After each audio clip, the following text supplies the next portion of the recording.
Alam mo kapatid, para wag kang mapabayaan, maglaga ka ng tiwala, hindi sa tao, sa Diyos. Ang Diyos kasi ang makagagawa ng lahat ng paraan para ang isang taong magigipit ay wag mapahamak. Kung sumasampalataya ka sa Diyos, ang dapat mong sampalatayanan, ang Diyos may magagawa, hindi kayang gawin ng tao. Yun ang aking pananalig, kapatid. Alam mo, pagka meron akong nararamdaman, hindi ako basta nagtatanong sa doktor. Pag may naramdaman ako, luluhod ako, tapos mahihingi ako ng awa sa Diyos. Kasi ang alam ko, kahit walang doktor, pagka gusto ka pang pagalingin ng Diyos, gagaling ka. Kahit naman may doktor, pag wala ka na talagang,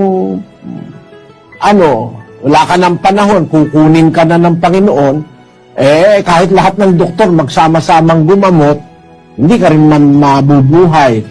Merong ibang mga tao, wala pang ang 50 anyos Yung iba, wala pang 60, wala pang 70, patay na. Buti nga ikaw kapatid, lagpas ka na ng 72 ka na. Lagi mo lang sanang maisip, magkaroon ka ng Diyos sa buhay. Kapatid, yun ang pinakamahalaga. Huwag kang umasa sa tao.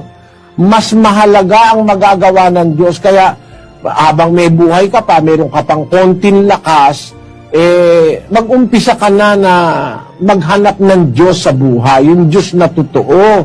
Yung Diyos na mapaniniwalaan mong hindi nagsisinungaling, makakatulong sa'yo sa panahon ng kagipitan. Ang Diyos lang ang makakagawa nun, kapatid.